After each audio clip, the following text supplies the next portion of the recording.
A cock 45 here, loading up one of my favorite revolvers. And if it's one of my favorites, why in the world did I ruin it? Look at that hammer. Who ground off the hammer spur? Ruined this revolver. Well, I must confess, it was me. Let's see if it still shoots. Yeah, feels okay. I'll be darned, it still shoots. Let's talk briefly about it, and then I'll send you away, okay? Yeah, this is my Model 65, one of my favorites, and I have the counterpart in blue, the Model 13 Smith & Wesson, and you know, the old FBI gun they used in the 80s, carried the stainless too, or some did, but mostly the DEA carried the stainless version, as I understand. And really nice pistols. I mean, they are wonderful. They feel great. 3-inch bull barrel, 357 Magnum. If you've ever fired one of these or you own one, and I know some of you do, they are wonderful. Just the best balanced gun, perfect size for a belt gun. Wonderful. A little big for the pocket, but they're wonderful. 357 Magnums. I really like them a lot, as you can tell. Well, why in the world would I ruin this one? Because they're kind of, I don't know about collectible a little bit. They're not cheap if you find one. And I just ruined it. Killed the collector's value. Yeah, pretty bad, pretty bad. Well, I'm going to load it up and shoot it again in a minute. First, I want to thank the people from Davidson's Gallery of Guns, where you get a guaranteed lifetime replacement on your firearms. Don't forget that.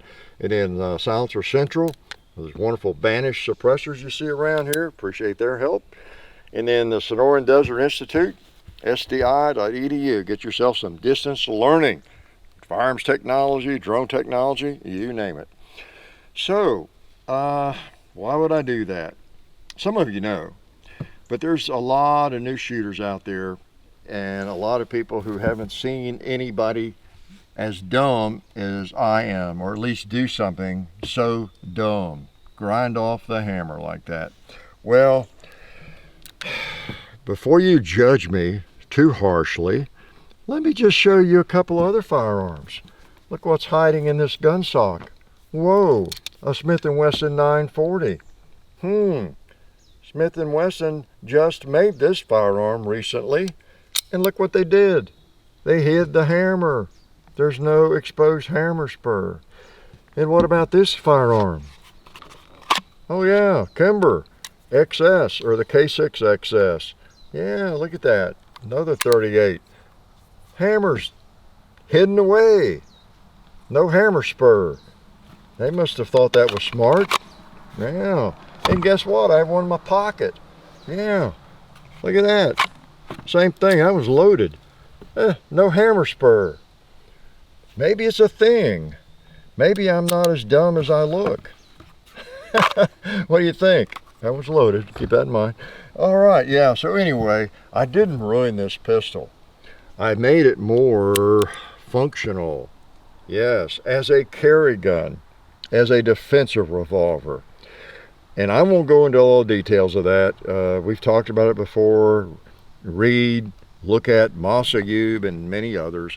You generally, on a double action revolver, if you're in a defensive situation, you don't generally want to cock the hammer, most likely.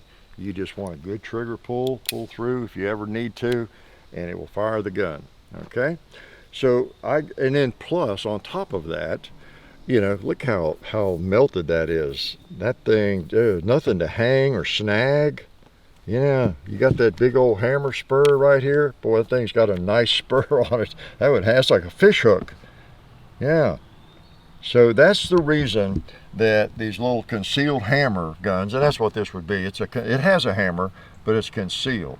Okay, and that's the reason for that. These look at the Smith & Wesson website, the catalog. Wow.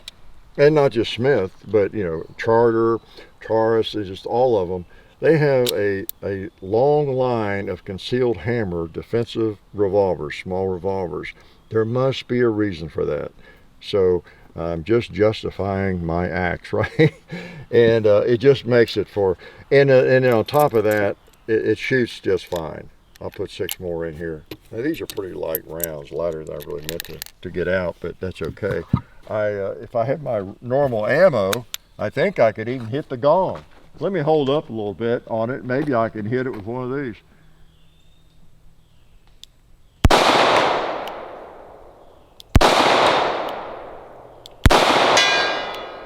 Yeah, I heard that one. I was holding too high. Let's try Clyde over there. I hit him. How about the cowboy? Yeah, not a problem. And that's the other point. It's not a problem to shoot with double action. If you got a decent, I haven't had it worked on the action or anything, but it's fine. Fine, worked for me.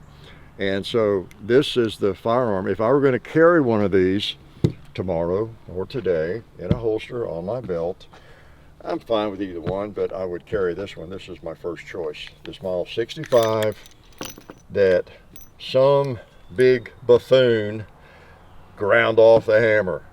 Did a sloppy job to boot too, didn't he? And before I let you go, I want to thank the people that make these things. Yeah, look at that. Yeah, Alabama holster. Pretty cool, huh? Alabama holster. Got one that I had in my pocket. Alabama holster. Concealment holsters, belt holsters, you name it. They do a great job. I trust them every day. So yeah, for defensive use, you just don't need the hammer. Now you do need to I don't know, train, quote unquote, or at least practice with that double action and make sure you can hit something in double action, and it's not that hard. In fact, I almost think it's easier. It's just you hold that thing on target as you're pulling the trigger. You know, something that bothers me about that paper target. You know what it is? Yeah. In fact, it has no holes in it. I got that chamber dirty. Didn't want to go in unless it was just the cases oversized or something. All right. So let's just fix that situation. Put some holes in it. Yeah, 6 of them. You know why? Because it's a 6-shooter. Glad you came by to learn about how I ruined this revolver. Not. Life is good. Oh yeah, that's better. This is a great gun for defense. Oh hey, didn't see you guys there.